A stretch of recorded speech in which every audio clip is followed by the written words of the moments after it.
Assalamualaikum warahmatullahi wabarakatuh. Selamat berjumpa dengan mata pelajaran Pendidikan Pancasila kelas 11 fase F dengan materi ajar potensi konflik dan memberi solusi di tengah keberagaman masyarakat Indonesia. Elemen Bhinneka Tunggal Pelajaran.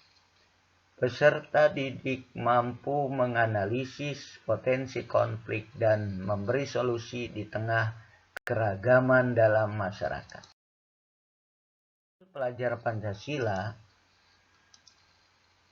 beriman, bertakwa kepada Tuhan Yang Maha Esa, berkebinekaan global, bergotong royong, mandiri, bernalar kritis, dan kreatif. Setelah kita mulai pada materi yang pertama, yaitu pengertian konflik. Bangsa Indonesia merupakan bangsa yang penuh dengan keanekaragaman, keberagaman, kemajemukan. Antara lain, suku bangsa, agama, ras, antar golongan. Keberagaman, keanekaragaman yang ada pada bangsa Indonesia merupakan kekayaan budaya bangsa yang tak ternilai harganya. Tetapi dengan adanya keberagaman, keanekaragaman, kemajemukan, itu juga mengandung potensi masalah, potensi konflik. Apa itu konflik? Istilah konflik berasal dari Latin, yaitu con, bersama, dan pliger, yang berarti benturan atau bertabrakan. Jadi konflik adalah suatu peristiwa atau fenomena di mana terjadi pertentangan dan pertikaian.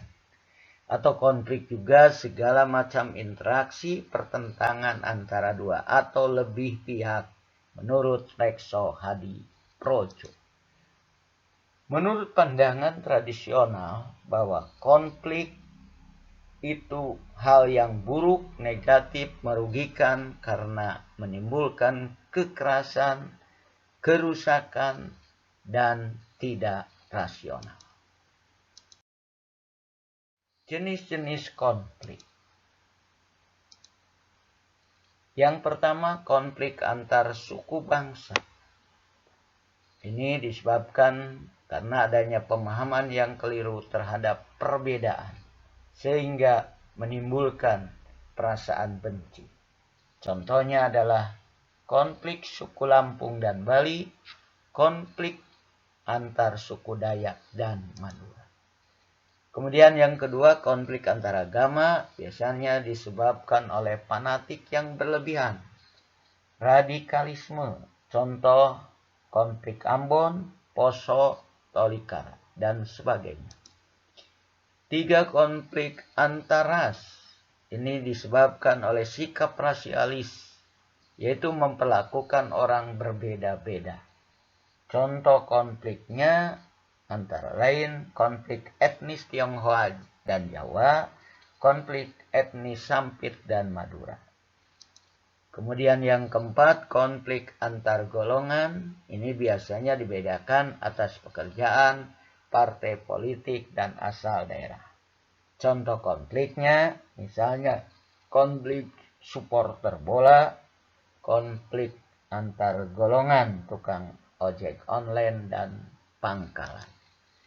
Kemudian 5, konflik ideologi disebabkan perbedaan gagasan, paham, cita-cita. Kemudian yang keenam, konflik politik, yaitu konflik yang disebabkan oleh perbedaan kepentingan dan tujuan. Latar belakang konflik. Pertama, tidak adanya persamaan pandangan antar kelompok seperti perbedaan tujuan, cara melakukan sesuatu, dan sebagainya. 2, norma-norma sosial tidak berfungsi dengan baik sebagaimana alat mencapai tujuan. 3. Adanya pertentangan norma-norma dalam masyarakat sehingga menimbulkan kebingungan bagi masyarakat. 4. Sanksi terhadap pelanggar atas norma tidak tegas atau lemah.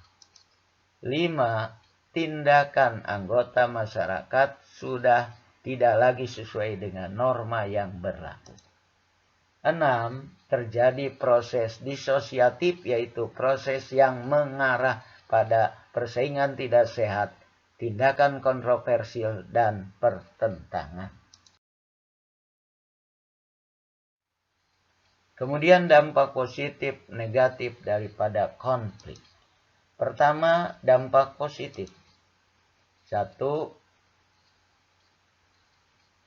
Menguatkan solidaritas kelompok, mendorong terciptanya norma baru, penyesuaian adaptasi norma sosial, lebih termotivasi untuk memegang teguh nilai-nilai yang dia anggap penting.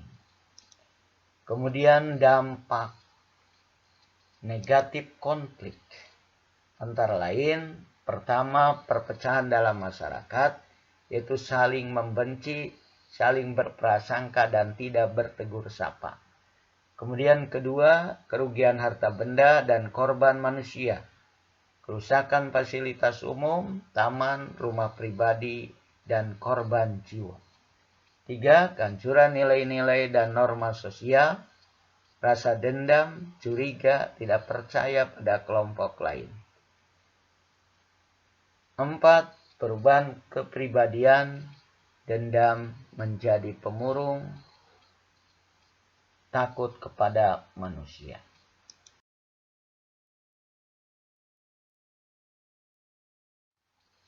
Mencegah dan mengatasi konflik. Yang pertama, secara preventif, yaitu pencegahan, mencegah terjadinya masalah atau sebelum masalah terjadi, seperti mengembangkan sikap toleransi, kerjasama, latihan bersama, dan sebagainya. Itu adalah secara preventif melalui pencegahan. Dengan adanya norma dibuat aturan. Kedua, secara represif. Penindakan adalah upaya untuk mengatasi masalah saat sedang terjadi atau setelah terjadi, seperti penangkapan, pembubaran paksa, dan sebagainya. Ini biasanya melalui upaya-upaya sanksi dan hukuman. Kemudian 3, secara kuratif, penanggulangan, yaitu upaya tindak lanjut atau penanggulangan akibat masalah terjadi. Cara ini bertujuan untuk mengatasi dampak dari masalah yang terjadi. Misalnya dengan melakukan pendampingan bagi korban kerusuhan, perdamaian, kerjasama, dan sebagainya. Dan sekian materi pendidikan Pancasila yang bisa saya sampaikan. Terima kasih atas segala perhatian.